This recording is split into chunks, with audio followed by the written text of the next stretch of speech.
Hello and welcome to Baron's Game Room. I'm Aaron as always, and yeah, so I've been saying we've been trying to clear out our game room lately. Like normally there's a big old bookcase in the corner by that tiger poster over there. So this place isn't really in a state for me to do any videos like I haven't been lately. As we're emptying out that, we're also doing some like reorganizing of a lot of our game shelves and stuff. Like this is like there's that bookcase that was in the corner over there. Now it's over here. But because of this also, that means our table isn't exactly clear right now either, because a lot of the stuff is kind of coming out of there and going to this. So, but I did promise you guys a normal video this week, so we'll just have to show you guys something that you don't need a table to play.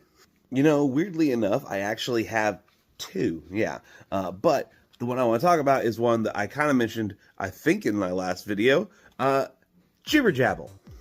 Jibber Jabble is a game we picked up at TokenCon a couple weeks back, made by some indie designer over here. Their booth literally just said Jibber Jabble on it, so I'm assuming this is the only game they've made, or at least the main game they've made. That's not uncommon for indie designers, but yeah, decided to just have their whole booth be the one game. We used to do that too.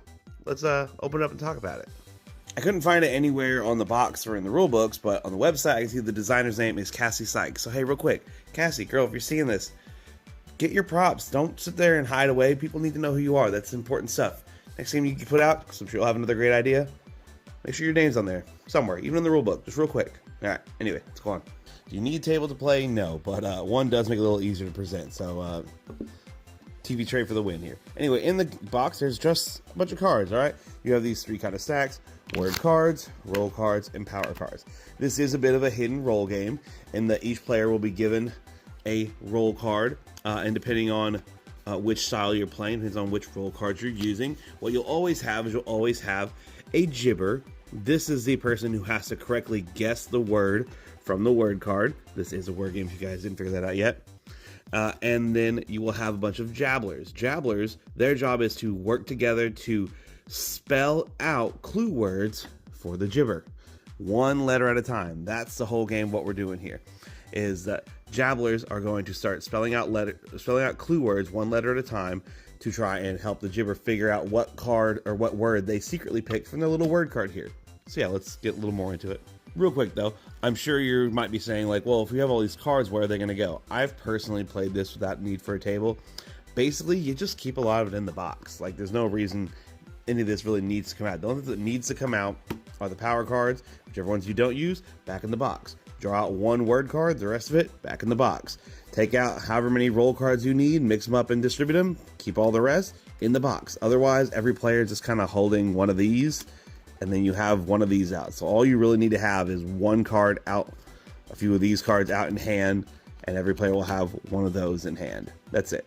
So if you can hold a few cards, then you can play this game without a table, which again, I have done. Actually, the website even kind of promotes it. Anyway, let's keep going. We'll go over the basic party mode. For that one, you're going to need the one gibber card and then one jabbler card for every other player. So if you're playing a 4-player game, 3 jabblers, 1 gibber. That's what you'll need. The jester cards, those are for a different game I will go over here in a sec. Take however many of these you need, mix them up, and hand them out face down to every player so you can figure out who's going to be what role. I mean, you also could just pick who's going to be the gibber. That's totally fine too. Not that important. But once you've done that, once you've decided who's all what roles, go ahead and either shuffle this deck up or just reach in here and draw one out. Make sure the gibber is not the person who gets to look at this card, okay? I would hand this to the jabbler to their left. So hand this to whoever's going to start off spelling the words, and then have the gibber guess one number. They can say any number 1 to 6. Whatever number they say, that's the word you're going to try and give clues for this round.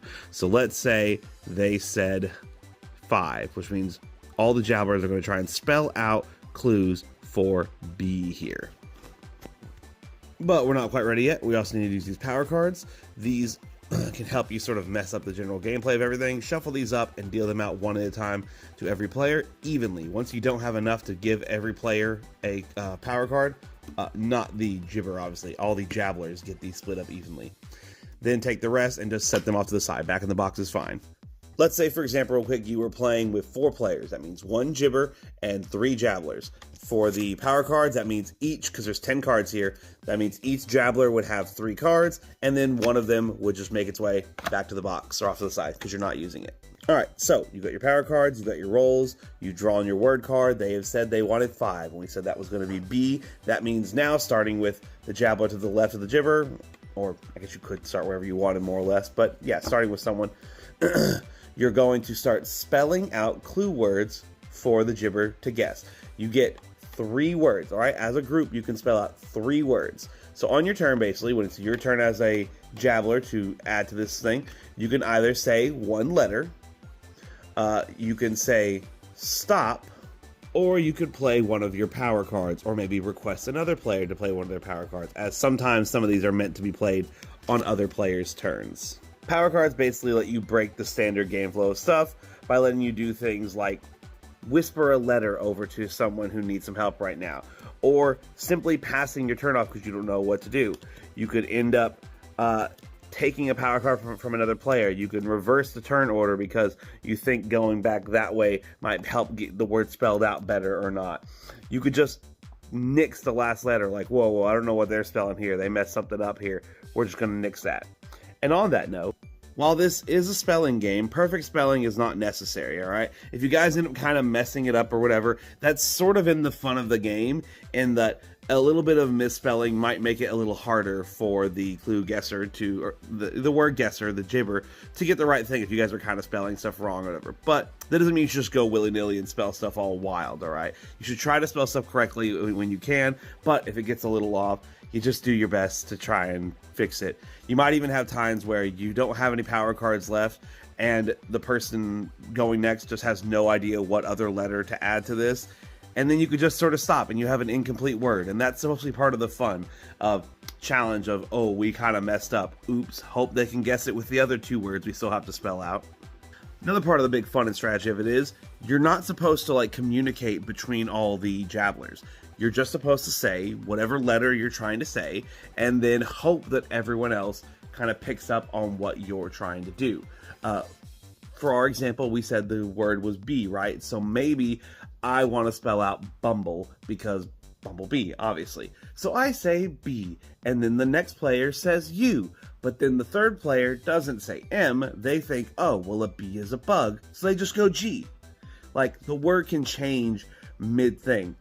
Personal example when that happened was the word we were trying to get someone to guess was pasta. So in my head, I'm like, well, spaghetti is the most common pasta that all of us Americans know. So I go S, and the next player immediately went A, and my eyes just went. But it's fine. I'm gonna go with sauce, and sauce still helps. Oh, but that challenge of changing the words is kind of where the whole other gameplay style comes in, but we'll get back to that in just a sec.